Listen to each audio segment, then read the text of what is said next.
इसवी सन 1882 साली doctor Robert cock यांनी क्षयरोगाच्या जीवाणूचा शोध लावला. त्याचा प्रबंध जागतिक शास्त्रज्ञांच्या परिषदेत मांडला व त्याला 24 मार्च रोजी मान्यता मिळाली असून 24 मार्च हा दिवस जागतिक क्षयरोग दूर करण्यातील विविध जनजागृती उपक्रम राबवण्यात येतात. त्या अनुषंगाने जिल्हा क्षयरोग केंद्र ठाणे कार्यालय अंतर्गत 24 मार्च 2025 जिल्हाधिकारी कार्यालय ठाणे यांच्या अध्यक्षतेखाली टीबी मुक्त ग्रामपंचायत अभियान अंतर्गत टीबी मुक्त ग्रामपंचायती म्हणून निवड करण्यात आलेल्या केंद्र शासनाच्या निर्देशांकानुसार व सहसंचालक आरोग्य सेवा क्षय व कुष्ठ पुणे यांचे मार्गदर्शक तत्वावरती एकूण 28 रौप्य प्रशस्तीपत्रक देऊन ग्रामपंचायतींना महात्मा गांधी यांचा पुतळा जिल्हाधिकारी अशोक शिंगारे यांच्या शुभ हस्ते देऊन गौरवण्यात आले आहे. तसेच 12 निक्षय मित्र 4 टीबी चॅम्पियन यांना देखील प्रशस्तीपत्रक देऊन सन्मानित करण्यात आलेलं आहे. या प्रसंगी जिल्हाधिकारी अशोक शिंगारे यांनी ठाणे जिल्ह्यातील एकूण ग्रामपंचायतीमधील 28 कांस्य व 136 रौप्य मानांकन देऊन पुढील वर्षी उर्वरित सर्व ग्रामपंचायती या लवकरच सिल्वरमधून सुवर्ण नामांकन प्राप्त करण्यास प्रयत्न करून ठाणे जिल्ह्यात क्षयरोग हद्दपार करूयात असं आवाहन केलं आहे.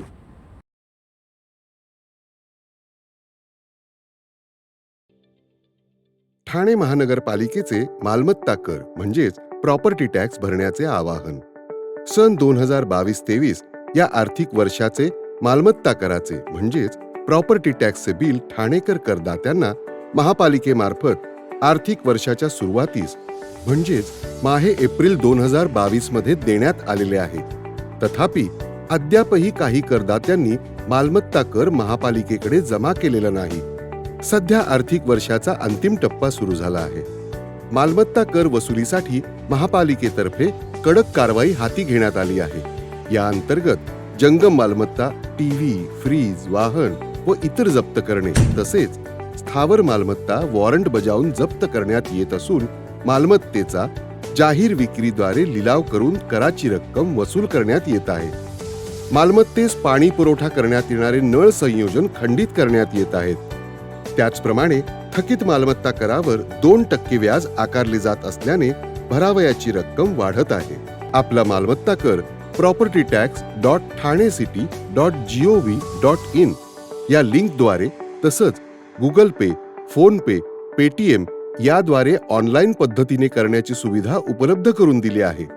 शनिवार, रविवार व सार्वजनिक सुट्टीच्या दिवशी नागरिकांना मालमत्ता कर भरणे सोयीचे व्हावे याकरता महापालिकेचे मालमत्ता कर संलग्न कार्यालय या दिवशी कार्यान्वित ठेवण्यात आलेले आहे.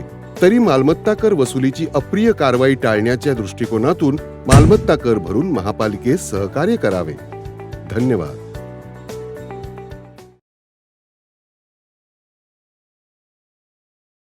मराठी ग्रंथसंग्रहालय ठाणे यांच्यातर्फे सुरू करण्यात आलेल्या करिअर कट्ट्याचे 3रे पुष्प रविवारी संपन्न झाले. यावेळी हॉटेल व्यावसायिक विठ्ठल कामत यांनी संवाद साधला. यावेळी ते म्हणाले, उद्योग एक जातीची, व्यक्तीची अथवा देशाची मक्तेदारी नाही, मी तुमच्या मनाचे मक्तेदारी आहे. उद्योगाची सुरुवात करताना लहान करावी, त्यातून उद्योगातील खाच कळगे समजतात. उद्योग करताना तुम्हाला खूप कामं करावे लागेल तरच तुम्ही यशस्वी व्हाल असा सल्ला देखील त्यांनी दिला. ज्या गोष्टींची कमतरता आहे त्यात व्यवसाय केल्यास तुम्हाला उत्तम यश मिळेल. उद्योजक होताना तुमचा स्वभाव बदला, त्यागाची भावना ठेवा, डोळे आणि कान उघडे ठेवले पाहिजेत. उद्योग करताना माणसं जोडली पाहिजेत तरच तुम्ही उद्योजक व्हाल असा विश्वास कामत यांनी व्यक्त केला आहे. व्यवसाय करताना इतरांपेक्षा काहीतरी वेगळं करावं, जो हिमतीने पुढे जातो तो यशस्वी होतो असंही ते म्हणाले. यावेळी उपस्थितांनी विचारलेल्या प्रश्नांना कामत यांनी उत्तर देत मार्गदर्शन केले. यावेळी मराठी ग्रंथसंग्रहालयाचे अध्यक्ष विद्याधर ठाणेकर यांच्यासह संस्थेचे पदाधिकारी येथे उपस्थित होते. तर या कार्यक्रमाचं निवेदन वृंदा दाभोळकर यांनी केलं. या कार्यक्रमाला मोठ्या प्रमाणात हॉटेल मॅनेजमेंटचे विद्यार्थी व रसिक प्रेक्षक वर्ग उपस्थित होते. देवदत्त, तू देवदत्त, मी विठ्ठल चरवास. तर देवदत्त तुझ्यात तर 2 देव आहे. तू हळूहळू सुरुवात कर, तू देवापासून दत्तापर्यंत पोहोचशील. पण पहिली गोष्ट आधी सुरुवात लहान करा, कळलं का? आणि त्याच्यामध्ये खाचे कळगे तुला कळतील, नंतर तू कर. दुसरा प्रश्न मी विचारतो, कुठला धंदा करायचा तुला? विचार केला नाही ना तुम्ही? कुठला धंदा करायचा? हो देवदत्त भाऊ, कुठला धंदा?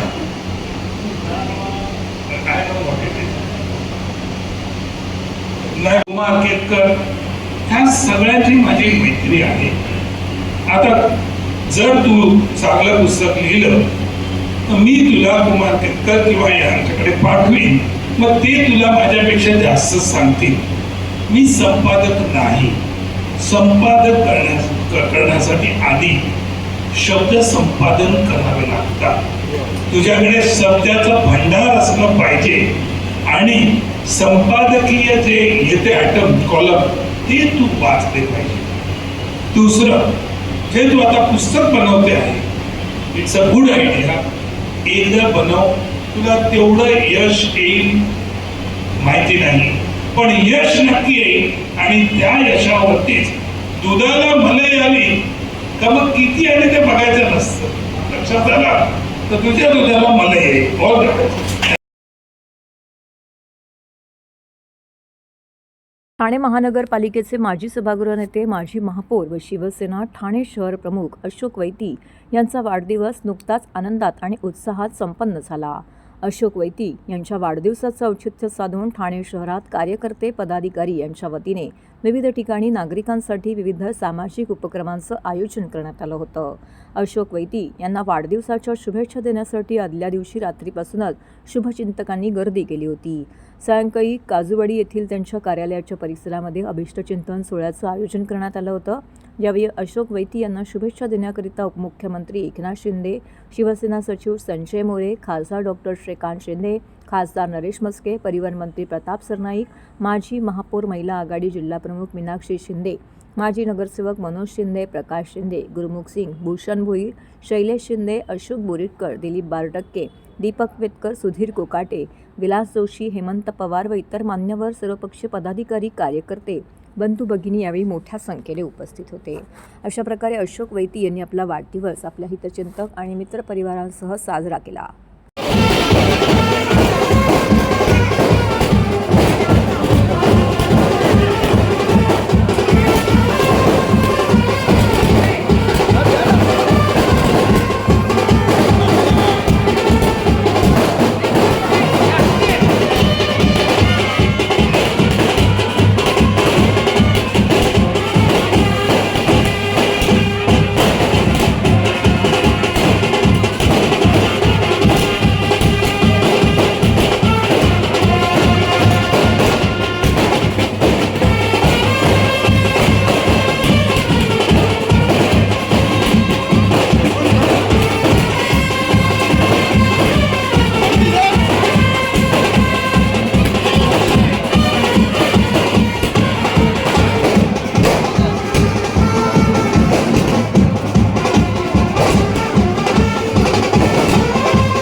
ठाणे लोकसभेचे खासदार व शिवसेना ठाणे जिल्हाप्रमुख नरेश गणपत म्हस्के यांचा वाढदिवस नुकताच आनंदात आणि उत्साहात साजरा करण्यात आला. नरेश म्हस्के यांच्या वाढदिवसाचं औचित्य साधून ठाणे शहर, नवी मुंबई, वीरा भाईंदर व त्यांच्या ठाणे लोकसभा मतदारसंघामध्ये कार्यकर्ते व पदाधिकारी यांच्या पुढाकाराने विविध ठिकाणी नागरिकांसाठी आरोग्य शिबिर, रक्तदान शिबिर अशा विविध सामाजिक उपक्रमांचं आयोजन करण्यात आलं होतं. नरेश म्हस्के यांना वाढदिवसाच्या शुभेच्छा देण्यासाठी आदल्या दिवशी रात्रीपासूनच शुभचिंतकांनी गर्दी केली होती. तर संध्याकाळी तीनहात नाका येथील स्वर्गीय बाळासाहेब ठाकरे स्मारक येथे अभिष्ट चिंतन सोहळ्याचं आयोजन करण्यात आलं होतं.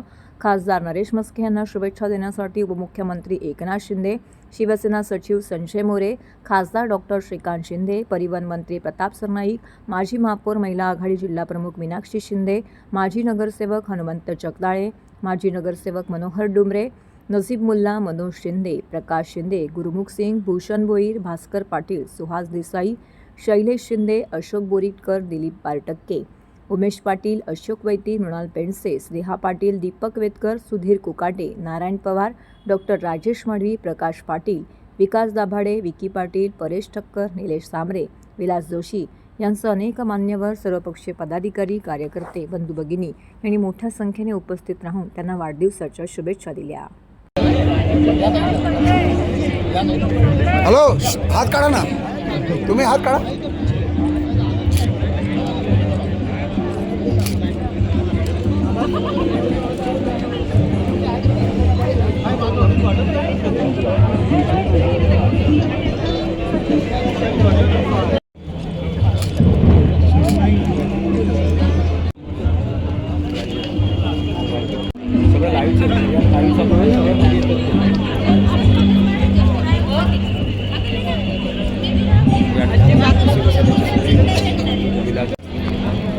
निलेश सांबरे या ठिकाणी खासदार नरेश म्हस्के यांना वाढदिवसाच्या शुभेच्छा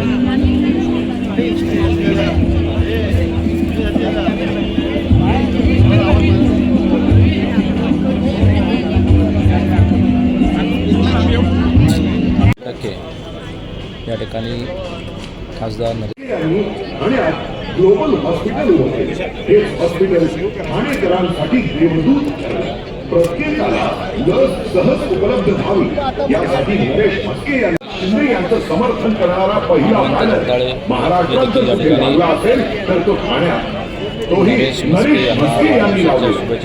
खासदार श्रीकांत शिंदे यांच्या सोबत खांद्याला खांदा लावून विरोधकांचा प्रत्येक शाब्दिक वार, प्रत्येक हल्ला नरेश म्हस्के स्वतःच्या अंगावर घेत होते. शिवसैनिकांनी नेमकं करायचं का हा प्रश्न सगळ्या शिवसैनिकांच्या समोर असताना अक्षरशः गाडीच्या टपावर उभं राहून नरेश म्हस्के यांनी खासदार डॉक्टर श्रीकांत शिंदे यांच्या सोबत खांद्याला खांदा लावून ठाण्यात चौक सभा घेतली. शिवसैनिकांना एकत्र ठेवून त्यांचा आपल्या नेत्याप्रती असणारा विश्वास जिवंत ठेवण्याचं काम नरेश म्हस्के यांनी केलं. उपमुख्यमंत्री एकनाथजी शिंदे हे देखील या गोष्टीचं कौतुक नेहमी करतात. चांद्यापासून ते अगदी बांद्यापर्यंत नरेश म्हस्के यांची असणारी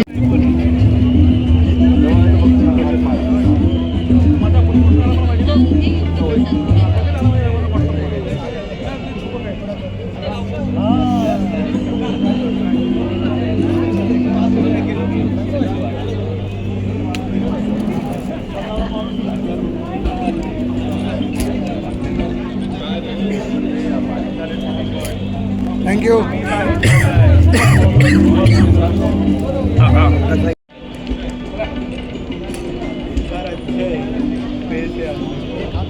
नगर नहीं है, आगे नहीं जा सकते. आगे का सकता है, वही अच्छा है, बेस्ट है. चढ़ जाते थे.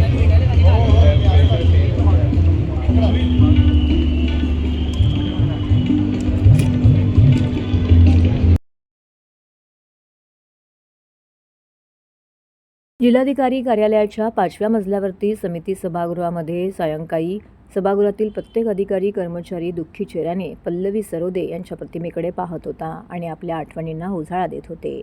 प्रसंग होता महसूल कर्मचारी संघटनेच्या वतीने जिल्हाधिकारी कार्यालयातील समिती सभागृह येथे स्वर्गीय पल्लवी सरोदे यांच्या शोकसभेच्या आयोजनाचे.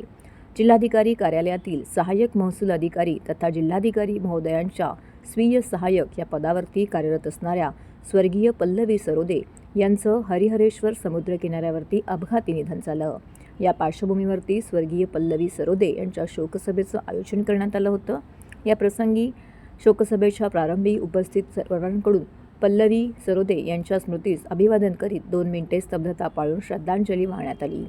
शोकसभेत स्वर्गीय पल्लवी सरोदे यांच्या आठवणीने उपस्थित सर्वांनाच अश्रू अनावर झाले. यावेळी आपल्या संवेदना व्यक्त करताना जिल्हाधिकारी अशोक शिंगारे म्हणाले की स्वर्गीय पल्लवी सरोदे यांचे ठाणे जिल्हा प्रशासनातील सर्व अधिकारी कर्मचाऱ्यांशी अत्यंत सलोख्याचे संबंध होते. सर्वांना हसतमुखाने सर्व प्रकारची मदत करणाऱ्या अतिशय सुस्वभावी, मेहनती, प्रामाणिक, कामात तत्पर, चेहऱ्यावर कायम स्मितहास्य असलेल्या पल्लवी सरोदे यांच्या अकाली मृत्यूमुळे अत्यंत दुःख होत आहे. स्वर्गीय पल्लवी सरोदे यांच्या आत्म्यास शांती मिळो व या दुःखातून सावरण्यासाठी श्रीमती सरोदे यांच्या कुटुंबियास ईश्वर बळ देवो अशी प्रार्थना जिल्हाधिकारी अशोक शिंगारे आणि उपस्थित अधिकारी कर्मचाऱ्यांकडून करण्यात आली.